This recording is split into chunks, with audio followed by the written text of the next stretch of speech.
Hi everyone and welcome to tonight's Chelsea news. Everything that's featured during the course of the day. Make sure you check out my video that was out this morning. The news now at 9 AM. But this is tonight's video.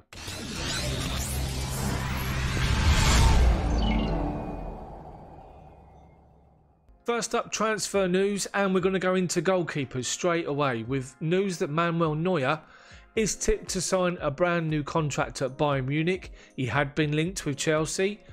Then he wasn't, then he was, now he isn't. It looks as though he will sign a new contract, so that's Neuer out of the equation. Keeper that was featured this morning's news, Chelsea lineup transfer for Ajax keeper Andre Onana, £25 million move. Tottenham, PSG and Barcelona are also keen. I wonder, if Barcelona go in for Onana, what's going to happen to Ter Stegen?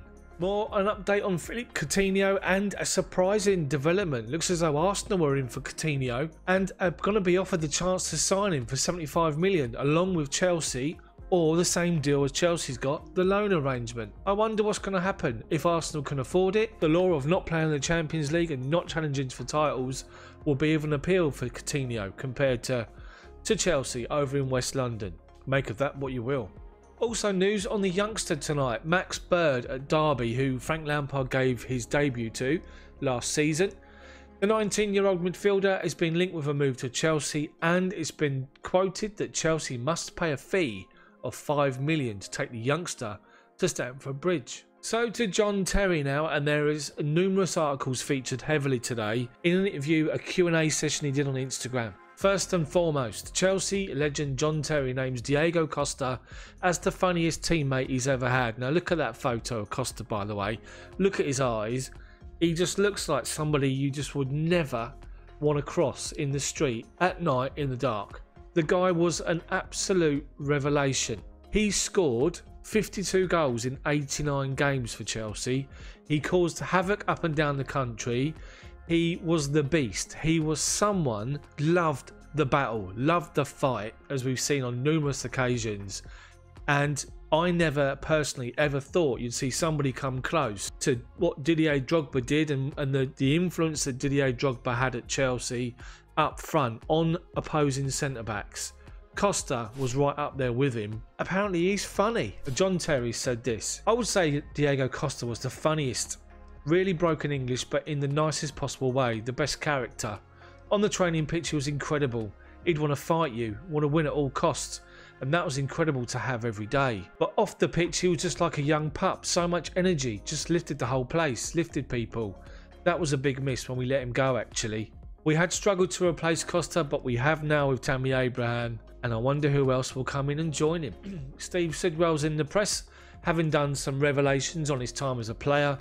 And he said this: Chelsea stars John Terry, Frank Lampard and Didier Drogba cried when Jose Mourinho was axed from the club. And I think it's safe to say a lot of us did.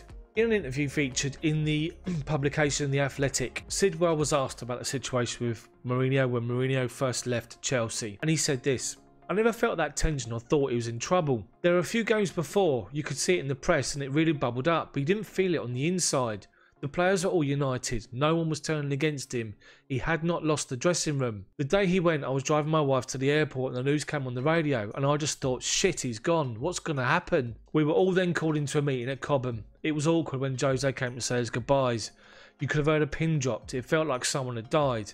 When you see strong characters like Didier Drogba, Frank Lampard and John Terry either crying on the floor or certainly welling up, I got upset as well. It was really weird. I called him later that day to thank him for bringing me to Chelsea and to express regret that we didn't work together for longer. I think it's safe to say we all did. We all were in bits when Jose first left the club. But also John Terry is featured. Jose Mourinho humiliated John Terry and Gary Cahill in front of the entire Chelsea squad. It says that Terry led Chelsea to a number of trophies under Mourinho, but the former captain insists even he wasn't exempt from the special ones hairdryer treatment. And he said this: we won the league and come back pre-season. First day me and Gary Cahill kept giving the ball away. He stopped the session. We'd signed Cesc Fabregas, Diego Costa and a couple of others. He said, you two, I'll go and spend 100 million on a couple of other centre backs if you keep giving the ball away.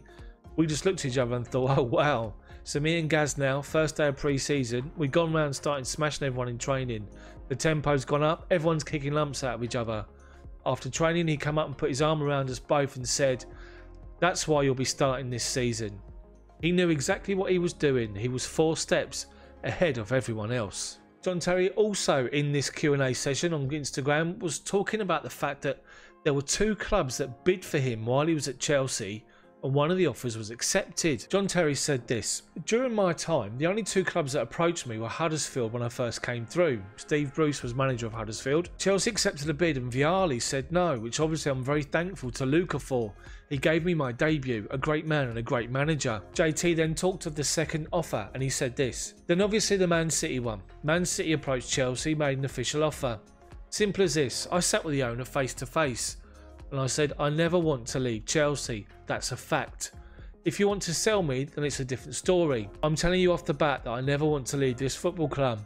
Within that, I was due a new contract. We shook hands on a new contract, agreed a deal, and I stayed for another 5 or 6 years. Those 2 clubs were the only 2 that come in for me." And finally, John Terry's been talking up Nathan Ake and talking of a conversation he had with Antonio Conte when he was in charge in Terry's final season, and he revealed that he once urged Antonio Conte to give Nathan Ake a chance in the squad over John Terry himself. He was talking of the fact that he was hardly involved in the squad. He was mostly on the bench. I think he only made a couple of appearances, and this is obviously when Conte had switched to the famous back 3, where we just then went on the march and won the title. He said this: "Even throughout the season he was putting me on the bench. I went to see Conte around Christmas time and was like, Gaffer, listen, you're putting me on the bench and we've got Nathan Ake, who for me was an unbelievably talented young player. I said put him on the bench because the chances of him coming on are really slim. It's going to be great experience for him. He was on the bench for 7, 8 or 10 games and ended up playing against Spurs in the FA Cup semi-final that year. And it was just little stuff like that. I'm not sure players would have done what I did." You have to say, after the career he's had, to then see it wind down and get to that position, to then say to a manager pick Ake over him, it's outstanding. The guy does not get enough credit. That's it from me tonight. If you've enjoyed the video, smash that like button for me, then subscribe to the channel and hit that bell for notifications so you don't miss anything. Make sure you check out this morning's news update with plenty more content on there for you, and let me know what you think in the comments section below this video. Thank you for watching. Thanks for your support. See you all tomorrow.